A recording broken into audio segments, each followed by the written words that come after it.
பொன்முடியை கண்டித்து ஆர்ப்பாட்டம். ஒரு சைவத்தையும் வைணத்தை இழிவுபடுத்தி பேசுறதுக்கு ஒரு அமைச்சருக்கு எப்படி துணிச்சல் வந்தது பாருங்க. சாதாரணமாக ஒரு சமூக வலைத்தளத்தில் ஒருத்தர் தெரியாமல் போட்டால் கூட உடனே இரவோடு இரவாக கைது செய்கிற காவல்துறை இவர் மேலே ஏன் கைது செய்யலை, அல்ல வழக்கு போடலை. சமீப காலமாக திராவிட முன்னேற்ற கழகத்தினுடைய தலைவர்கள், அமைச்சர்கள் இந்து மதத்தையும் இந்து மதத்தை வழிபாட்டு முறையை கொச்சைப்படுத்தி பேசிட்டு வராங்க. சில நாட்களுக்கு முன்னால் திமுகவுடைய துணை பொதுச் செயலாளர் நீலகிரி பாராளுமன்ற உறுப்பினர் ராஜா அவர்கள் திமுக இருக்கிறவங்கள பொட்டு வைக்கக்கூடாது, காவி வெட்டி கட்டக்கூடாதுங்கிற மாதிரி பேசினார். அதுக்கு திமுக தலைவர் எந்த எதிர்ப்பு தெரிவிக்கலை. அதனுடைய விளைவாக அமைச்சர் பொன்முடி அவர்கள் ஒரு பெரியார் திராவிட விடுதலை கழகத்தினுடைய கூட்டத்தில் போய் தான் பேராசிரியராக இருக்கும்போது நிகழ்ச்சியில் சைவ மதத்தையும் வைணவ மதத்தையும் வார்த்தையில் சொல்ல முடியாத அளவு ஒரு விபச்சாரிகிட்ட போகும்போது எப்படியெல்லாம் சொன்னேன் அப்படிங்கிற மாதிரி பேசுகிறார். ஒரு சைவத்தையும் வைணத்தையும் இழிவுபடுத்தி பேசுகிறதுக்கு ஒரு அமைச்சருக்கு எப்படி துணிச்சல் வந்தது பாருங்கள். அரசியலமைப்பில் அவங்க பதவி பிரமாணம் எடுக்கும்போது இந்தியாவுடைய பாரதத்தினுடைய இறையாண்மையை காப்பாற்றுவேன்னு சொல்லி உறுதிமொழி எடுத்திருக்கிறாரு. ஆனால் ஒரு மதத்தை இழிவுபடுத்தி பேசலாமா? அப்படி பேசினவருக்கு அமைச்சர் பதவி தகுதி இருக்குதா அப்படிங்கிறது நம்முடைய கேள்வி. உடனடியாக நாடு முழுவதும் கொந்தளிப்பு வந்த உடனே அவங்க என்ன பண்ணிட்டாங்க, உடனடியாக அந்த கட்சியினுடைய துணை பொதுச்செயலாளர் பொறுப்பை எடுத்துட்டாங்க. கட்சியில் எடுத்துக்கலாம், சேர்த்துக்கலாம், அது அவங்க விருப்பம். ஆனால் அமைச்சராக இருக்கிறதுக்கு அவருக்கு தகுதி கிடையாதுல்ல. அப்போ அவர் என்ன சொன்னாங்க, உடனடியாக நான் மன்னிப்பு கேட்டுக்கிறேன் அப்படின்னாங்க. அப்போ இந்த மற்ற மதத்தை விமர்சனம் பண்ணாலோ அல்ல யாராவது ஒரு பேசிட்டு மன்னிப்பு கேட்டால் விட்டுருவாங்களா? எத்தனை இடத்துல புகார் கொடுத்துருக்குறோம். பெண்கள் சார்பாக நிறைய இடங்களில் இழிவுபடுத்தி பேசினார், புகார் கொடுத்துருக்குறோம். ஒரு புகார் மேலே எஃப்ஐஆர் போடலையே. அப்போ யார் வேணால் என்ன வேணால் பேசலாமா?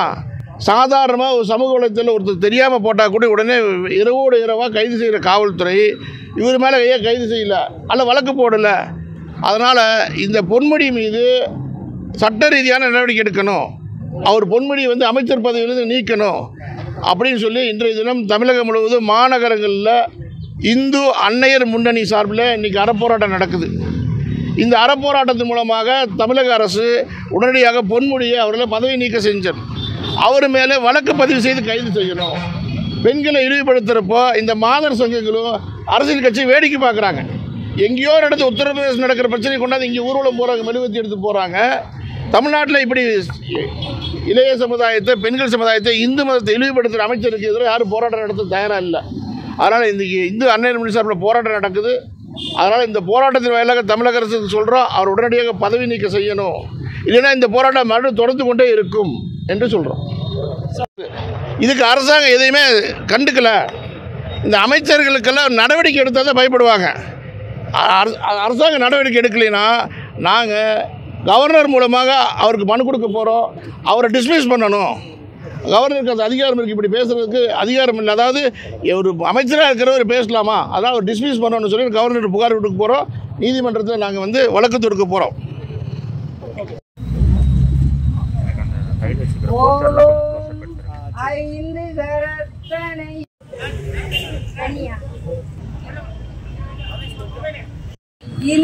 நிலம்பிரை ஞான கொழுந்தினை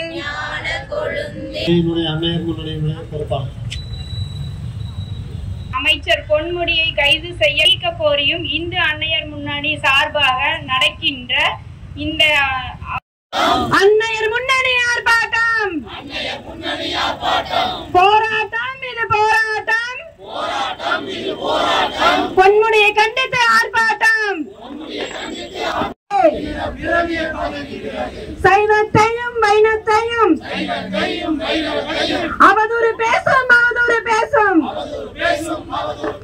சண்டாயர்களை துரத்துவோம். பொய்ய சொல்லி சிரிக்கிற மாற்று மதத்தை பழித்து விட்டு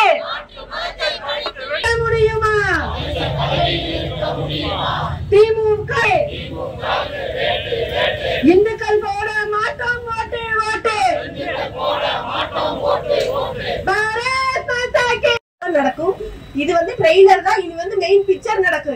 இனி யார் பேசினாலும் சரி வீதியில இறங்கி இப்படி பேசுறதுக்கு அவர் ஃபர்ஸ்ட் பதவி விலகணும். பதவி விலகாம சும்மா வந்து ஒரு பொறுப்புல உட்கார வச்சிருக்காங்க, பேசுறாங்க. அதுக்காக இந்த கண்டன ஆர்ப்பாட்டம். பெண்கள் இல்லாம இந்த இந்த அரசியல் நடக்குமா? அதுதான் என்னோட கேள்வி. எனக்கு என்ன வருத்தம்னா இவ்வளவு